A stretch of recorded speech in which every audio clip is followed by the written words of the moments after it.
Welcome to Creepy Loop, where darkness meets narration. Today, we delve into a tale of cursed rings, eerie dreams, and a vengeful force. If you seek spine-chilling stories, you're in the right place. Subscribe, buckle up, and let the haunting begin. As I walked into John Carawan's room, I was so lost in my own thoughts that I didn't notice his visitor right away. The visitor was a big, good-looking guy that I knew well. "Hey, Carawan," I said.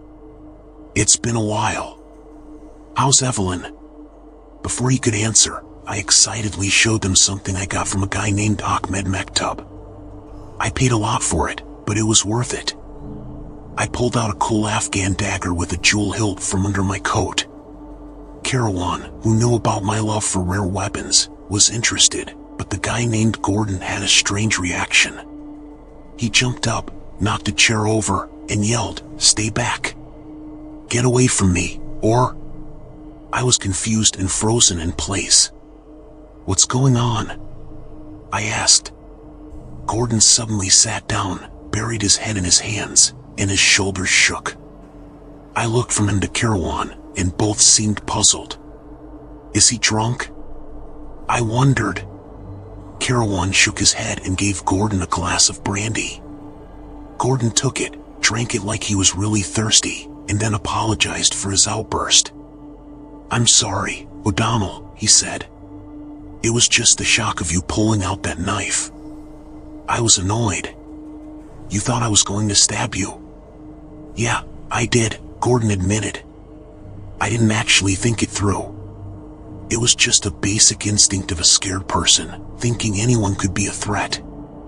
His words were weird, and they gave me an uneasy feeling. "What are you talking about?" I asked. "Why would you feel hunted? You've never done anything wrong." "Not in this life, maybe," he whispered. "What do you mean?" I asked. "What if I'm being punished for a bad thing I did in another life?" he muttered. "That's silly," I scoffed. "Oh, really?" he snapped back.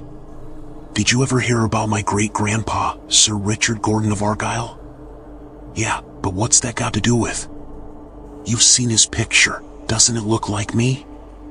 "Well, yeah," I admitted, "except your face looks nice, and his looks sneaky and mean." "He killed his wife," Gordon said. "Imagine if the idea of coming back to life was true. Why couldn't a person suffer in one life for a bad thing they did in another?" "Wait, you think you're the reborn version of your great-grandpa?" "That's so weird. Well, since he killed his wife, are you expecting Evelyn to try and hurt you?" I said, trying to be funny. But his answer shocked me. "My wife," he said slowly, "has tried to hurt me 3 times this week." I didn't know what to say. I looked at John Carawan, who sat with his chin on his hands, his face serious but interested. The room felt silent, except for a clock ticking like a quiet drumbeat. "Tell us the whole story," Gordon suggested Carawan, his calm voice cutting through the tension. "We've been married for less than a year," Gordon began, talking fast like he couldn't hold it in any longer. "Every couple has small fights, but we never had big arguments. Evelyn is the nicest girl ever. Weird stuff started happening about a week ago. We drove to the mountains, left the car, and started picking flowers. We found a steep slope, about 30 feet tall, and Evelyn pointed out the flowers at the bottom. I was looking down, thinking if I could climb without ruining my clothes, when I got a hard push from behind that sent me falling.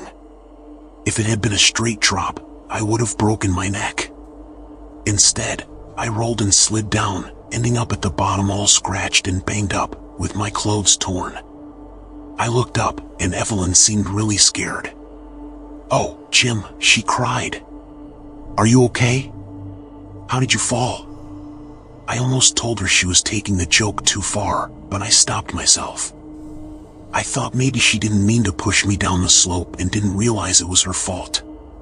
So, I just laughed it off and went home. She took care of my scratches, putting iodine on them, and scolded me for being careless. I didn't have the heart to tell her it was her fault.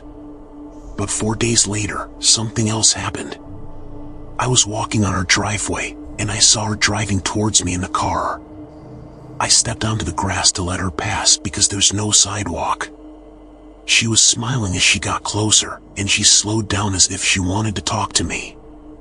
Then, right before she reached me, her expression changed in a really scary way. Out of nowhere, the car jumped at me like it was alive, as she pressed on the gas pedal. I barely jumped backward in time to avoid being hit. The car went across the lawn and crashed into a tree. I rushed to the car and found Evelyn shocked and scared, but not hurt. She said she lost control of the car. I brought her inside and called Dr. Donnelly. He didn't find anything seriously wrong with her and said she was just scared. In about half an hour, she felt better, but she refused to drive ever since. Strangely, she seemed less scared for herself and more worried about me. She somehow knew she almost ran me over and got hysterical when talking about it. But she acted like she thought the car went out of control by itself. I saw her turn the wheel on purpose, trying to hit me. Why? Only God knows. I didn't want to think that something was wrong with Evelyn. She was always calm and sensible, never showing any signs of being nervous or having psychological issues. But I started to wonder if she was having strange impulses. Sometimes people feel like jumping from high places or have a weird urge to harm someone without any reason. We might even imagine using a weapon on a friend, even though we would never actually do it. So, I thought maybe Evelyn was having these uncontrolled urges due to a lack of mental discipline. That's silly, I interrupted. I've known her since she was a baby. If she has any strange traits, they must have come up after she married you. My words didn't help. Gordon caught on with a desperate look in his eyes. That's the thing, since she married me. It's a curse, a horrible curse from the past. I'm telling you, I was Richard Gordon, and she was Lady Elizabeth, his murdered wife. His voice dropped to a chilling whisper. I shivered. It's scary to see someone's mind falling apart, and that's what I believed was happening to James Gordon. I couldn't explain how or why, but I was sure the man was not in his right mind. You mentioned 3 attempts. John Carawan spoke up again, his voice calm amidst the growing horror. Gordon raised his arm, showing a bandage that held a disturbing secret. This morning, I went into the bathroom to get my razor, he explained. I found Evelyn about to use it for something feminine, like cutting a pattern. Many women can't see the difference between a razor and a butcher knife or scissors. I got a bit annoyed and said, Evelyn, how many times have I told you not to use my razors for such things? Bring it here, I'll give you my pocket knife. I'm sorry, Jim, she said. I didn't know it would hurt the razor. Here it is. She was coming closer, holding the open razor toward me. I reached for it, but then something made me stop. It was the same strange look in her eyes, just like the day she almost ran me over. That look saved me, because I instinctively raised my hand just as she tried to slash my throat with all her strength. The blade cut my arm, as you can see, before I grabbed her wrist. For a moment, she fought me like a wild animal, her body tense like steel under my hands. Then she went limp, and the crazy look in her eyes turned into a weird dazed expression. The razor slipped from her fingers. I let go of her, and she stood swaying like she might faint. I went to the bathroom, my wound was bleeding a lot. The next thing I heard was her shouting, and she was standing over me. Jim, she cried. How did you cut yourself so badly? Gordon shook his head and sighed heavily. I guess I was a bit out of my mind. I lost control. Don't pretend, Evelyn, I told her. You know as well as I do that you've tried to kill me 3 times this week. She stepped back as if I had hit her, grabbing her chest and staring at me like I was a ghost. She didn't say a word, and I don't remember exactly what I said. But when I finished, she was standing there as pale and still as a statue. I got my arm bandaged at a drugstore and came here, not knowing what else to do. Carawan, O'Donnell, it's terrible. Either my wife has moments of craziness, he choked on the word. No, I can't believe it. Usually, her eyes are too clear and level, too completely sane. But every time she could harm me, she acts like a temporary maniac. He hit his fists together, feeling powerless and in pain. But it's not insanity. I used to work in a place with people who had mental problems, and I've seen all sorts of unbalanced minds. My wife is not crazy. Then what? I started, but he looked at me with tired eyes. There's only one explanation, he said. It's the old curse, from the time when I lived on Earth with a heart as dark as the darkest pits of hell, doing bad things in front of people and God. She remembers, in quick flashes of memory. People have seen it before, have glimpsed forbidden things when the curtain between life and death lifts for a moment. She was Elizabeth Douglas, the unfortunate wife of Richard Gordon, who he murdered in a jealous rage. Now, the revenge is hers. I will die by her hands, as it was meant to be. And he bowed his head in his hands. Wait a moment, Carawan spoke up again. You mentioned a strange look in your wife's eyes. What kind of look? Was it like she was crazy? Gordon shook his head. It was a total emptiness.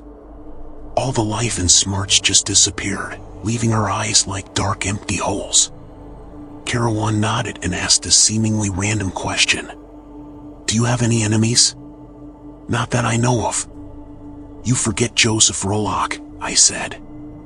I can't see that fancy guy going through the trouble of actually hurting you, but I think if he could make you uncomfortable without much effort, he'd do it happily. Carawan gave me a sharp look. And who is this Joseph Rollock? He's a stylish guy who came into Evelyn's life and almost swept her off her feet for a while. But in the end, she came back to her first love, Gordon here. Rollock didn't take it well. For all his smoothness, there's a hint of violence and passion in him that might have come out if he wasn't so lazy and indifferent. Oh, there's nothing bad about Rollock, Gordon said, sounding a bit annoyed. He must know Evelyn never truly loved him. He just charmed her for a while with his romantic foreign style. Not exactly Latin, Jim, I said. Rollock looks foreign, but it's not Latin. It's almost like he's from the East. Well, what does Rollock have to do with this? Gordon snapped, sounding irritated.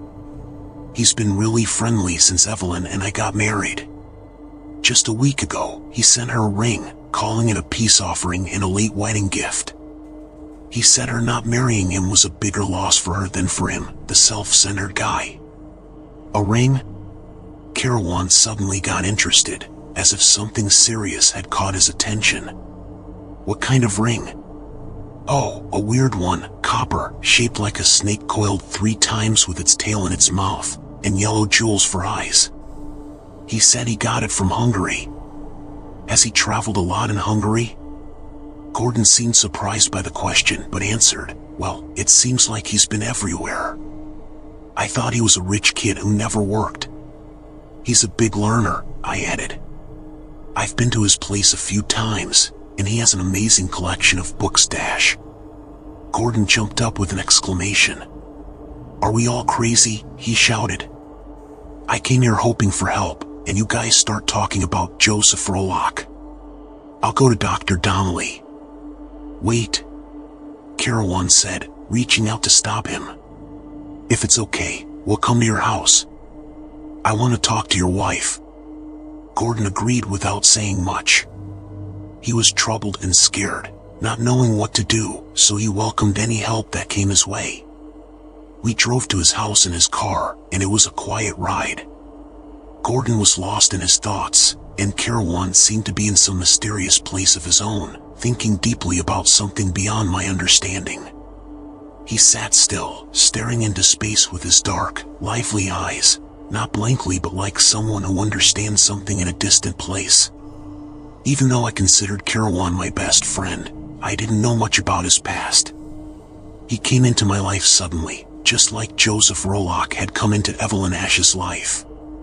We met at the Wanderers Club, a place for people who go off the usual paths of life, like travelers and eccentrics. I was intrigued by his strange abilities and deep knowledge. I vaguely knew he was the younger son of an Irish family with a title, and he had walked many unusual paths. When Gordon mentioned Hungary, it reminded me of something Karawan had briefly mentioned about his life.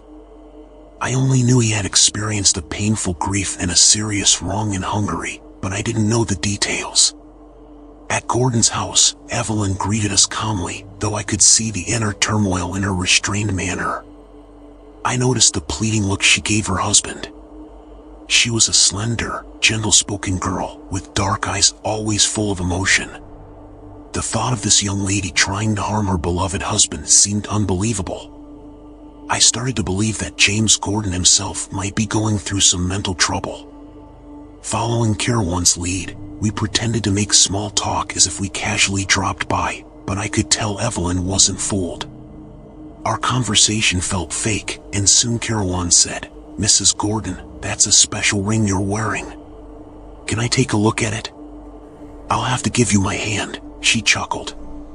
"I've been trying to get it off today, and it won't come off." She showed her slender white hand to Karawan, and his face stayed still as he looked at the metal snake curled around her finger. He didn't touch it.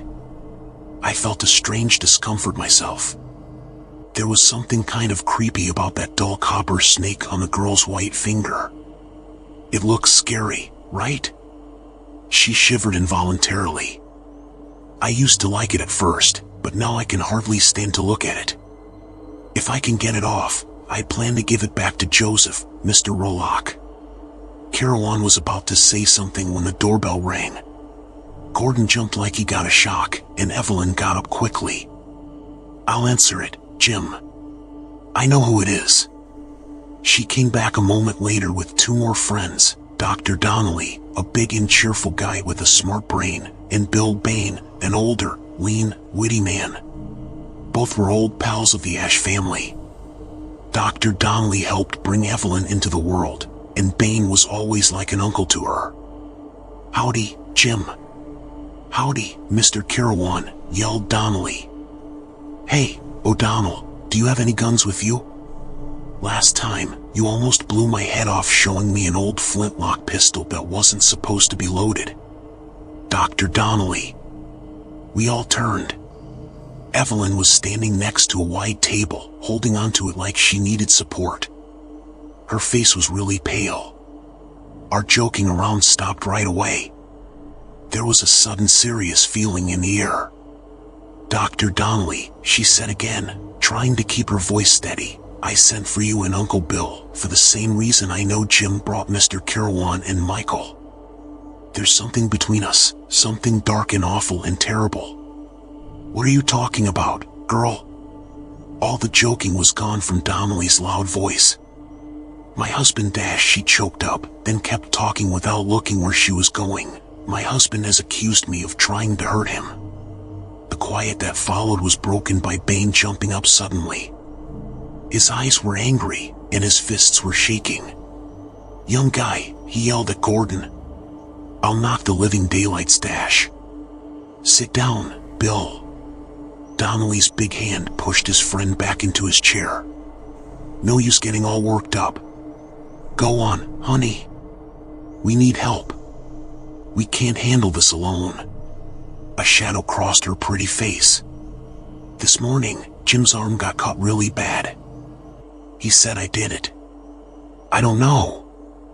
I was handing him the razor. Then I must have passed out. At least, everything went away.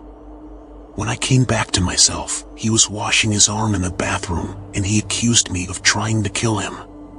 "Why, the silly guy," barked the tough Bain. "Doesn't he know that if you did cut him, it was an accident?" "Shut up, won't you?" snorted Donnelly. "Honey, did you say you passed out? That's not like you." "I've been having fainting spells," she answered.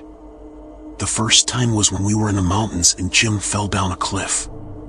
We were standing on the edge, then everything went black, and when my sight cleared, he was rolling down the slope." She shivered at the memory. Then when I lost control of the car and it crashed into the tree. You remember, Jim called you over. Dr. Donnelly nodded his head slowly. I don't remember you ever fainting before. But Jim says I pushed him over the cliff, she cried in a panic. He says I tried to run him down in the car. He says I purposely slashed him with the razor. Dr. Donnelly turned toward the upset Gordon. How about it, son? God help me. Gordon burst out in pain. It's true. Why, you lying guy. It was Bane who spoke up, jumping up again. If you want a divorce, why don't you do it in a decent way, instead of using these mean tricks, Dash? Damn you, yelled Gordon, jumping up and losing control of himself completely. If you say that, I'll tear your throat out. Evelyn screamed. Donnelly grabbed Bane heavily and pushed him back into his chair with not so gentle force, and Carawan put a hand lightly on Gordon's shoulder. The man seemed to crumple. He sank back into his chair and reached out his hands towards his wife. Evelyn, he said, his voice thick with strong feelings, you know I love you. I feel awful. But God help me, it's true. If we keep going like this, I'll be a dead man, and you, Dash. Don't say it, she screamed. I know you wouldn't lie to me, Jim. If you say I tried to hurt you, I know I did. But I swear, Jim, I didn't do it on purpose. Oh, I must be going mad.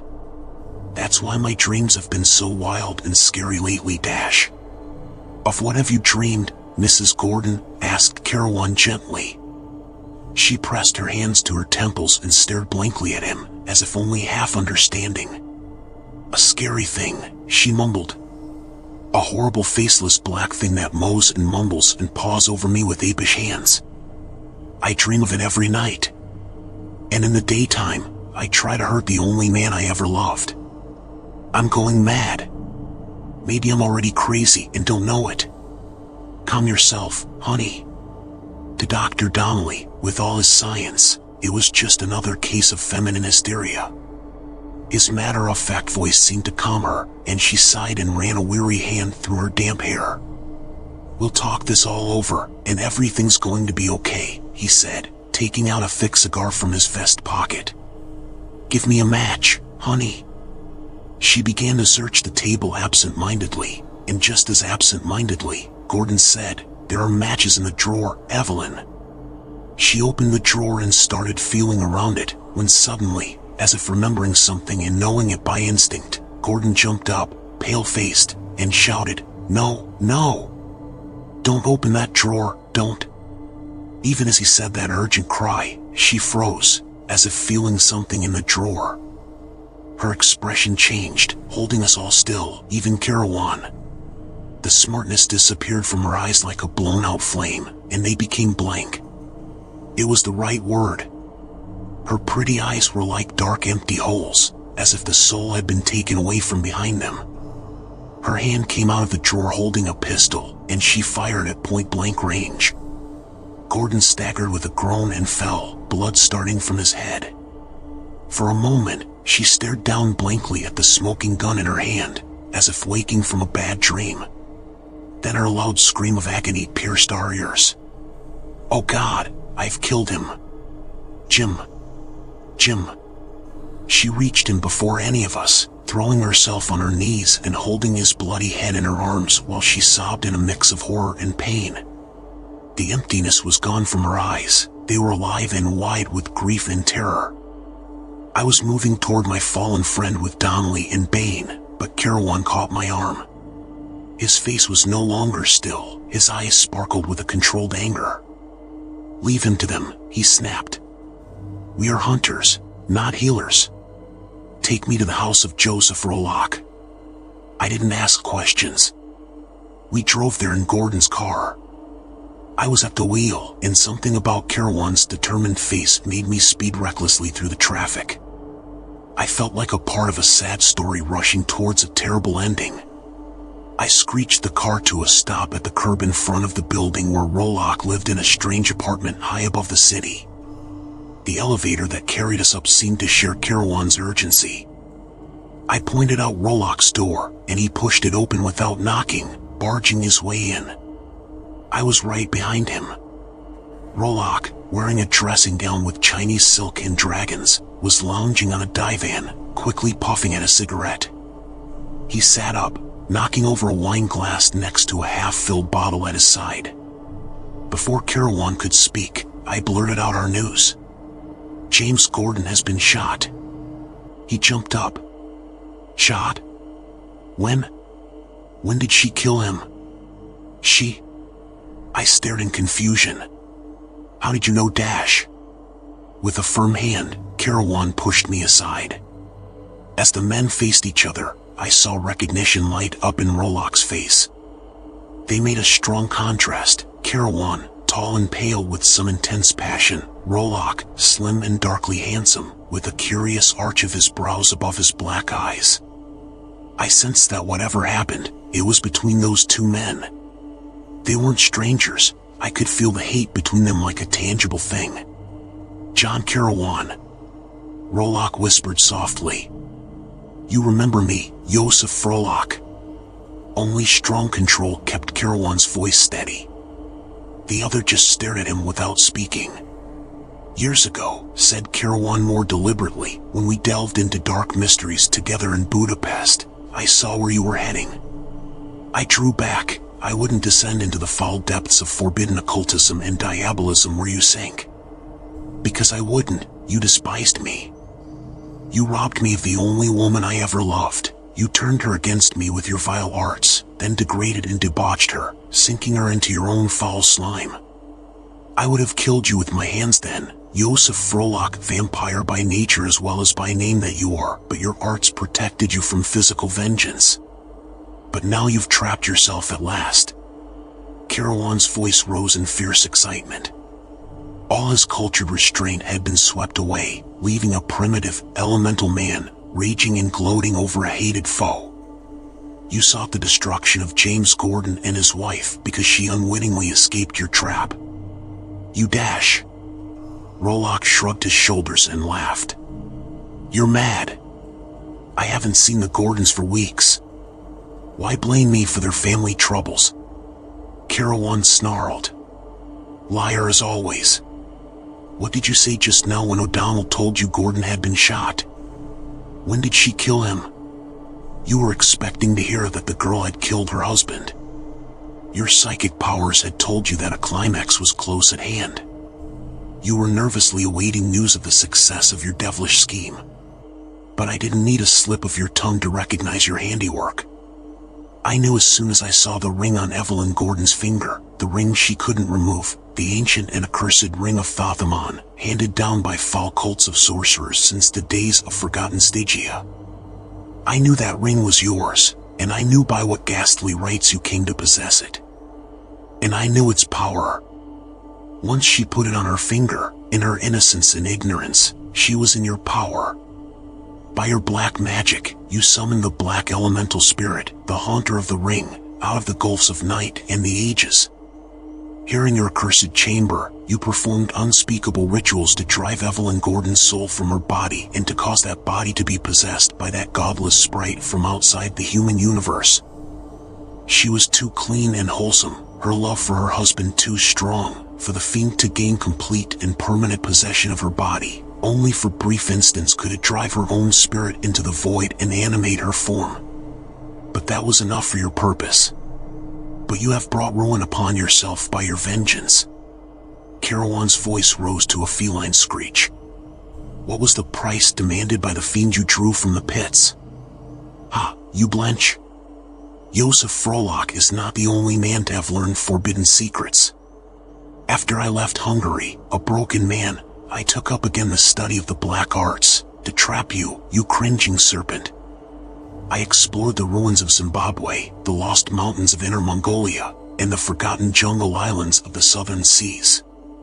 I learned what sickened my soul so that I forswore occultism forever, but I learned of the black spirit that deals death by the hand of a beloved one, and is controlled by a master of magic. But, Yosef Frollock, you are not an adept. You have not the power to control the fiend you have invoked. And you have sold your soul. The Hungarian tore at his collar as if it were a strangling noose. His face had changed, as if a mask had dropped away. He looked much older. "You lie," he panted. "I did not promise him my soul. I do not lie." Carawan's shriek was shocking in its wild exultation. "I know the price a man must pay for calling forth the nameless shape that roams the gulfs of darkness. Look, there in the corner behind you. A nameless, sightless thing is laughing, is mocking you. It has fulfilled its bargain, and it has come for you, Josef Frolak." "No! No!" shrieked Frolak, tearing his limp collar away from his sweating throat. His composure had crumpled, and his demoralization was sickening to see. "I tell you it was not my soul. I promised it a soul, but not my soul. He must take the soul of the girl, or of James Gordon." "Fool," roared Carawan. "Do you think he could take the souls of innocents? That he would not know they were beyond his reach? The girl and the youth he could kill, their souls were not his to take or yours to give. But your black soul is not beyond his reach, and he will have his wage. Look, he is materializing behind you. He is growing out of thin air." Was it the hypnosis inspired by Carawan's burning words that caused me to shudder and grow cold, to feel an icy chill that was not of earth pervade the room? Was it a trick of light and shadow that seemed to produce the effect of a black anthropomorphic shadow on the wall behind the Hungarian? No, by heaven. It grew, it swelled. Frolak had not turned. He stared at Carawan with eyes starting from his head, hair standing stiffly on his scalp, sweat dripping from his livid face. Carawan's cry started shudders down my spine. "Look behind you, fool! I see him. He has come. He is here." His grisly mouth gapes in awful laughter. His misshapen paws reach for you. And then at last Frolak wheeled, with an awful shriek, throwing his arms above his head in a gesture of wild despair. And for one brain-shattering instant, he was blotted out by a great black shadow. Carawan grasped my arm and we fled from that accursed chamber, blind with horror. The same paper which bore a brief item telling of James Gordon having suffered a slight scalp wound by the accidental discharge of a pistol in his home, headlined the sudden death of Joseph Frolak, wealthy and eccentric clubman, in his sumptuous apartments, apparently from heart failure. I read it at breakfast, while I drank cup after cup of black coffee, from a hand that was not too steady, even after the lapse of a night. Across the table from me, Carawan likewise seemed to lack appetite. He brooded, as if he roamed again through bygone years. Gordon's fantastic theory of reincarnation was wild enough, I said at last. But the actual facts were still more incredible. "Tell me, Carawan, was that last scene the result of hypnosis? Was it the power of your words that made me seem to see a black horror grow out of the air and rip Josef Frolak's soul from his living body?" He shook his head. "No human hypnotism would strike that black-hearted devil dead on the floor. No, there are beings outside the ken of common humanity, foul shapes of transcosmic evil. Such a one it was with which Frolak dealt. But how could it claim his soul?" I persisted. If indeed such an awful bargain had been struck, it had not fulfilled its part, for James Gordon was not dead, but merely knocked senseless. "Frolak did not know it," answered Carawan. "He thought that Gordon was dead, and I convinced him that he himself had been trapped, and was doomed. In his demoralization, he fell easy prey to the thing he called forth. It, of course, was always watching for a moment of weakness on his part. The powers of darkness never deal fairly with human beings. He who traffics with them is always cheated in the end." "It's a mad nightmare," I muttered. "But it seems to me, then, that you as much as anything else brought about Frolak's death." "It is gratifying to think so," Carawan answered. "Evelyn Gordon is safe now, and it is a small repayment for what he did to another girl, years ago, and in a far country. What strange look in Evelyn's eyes signals a dangerous threat to Jim's life in the story. Describe the look in Evelyn's eyes that Jim notices and how it affects him." Why does Gordon suspect that his wife, Evelyn, has tried to harm him multiple times? List 3 incidents that contribute to Gordon's suspicion of Evelyn's actions.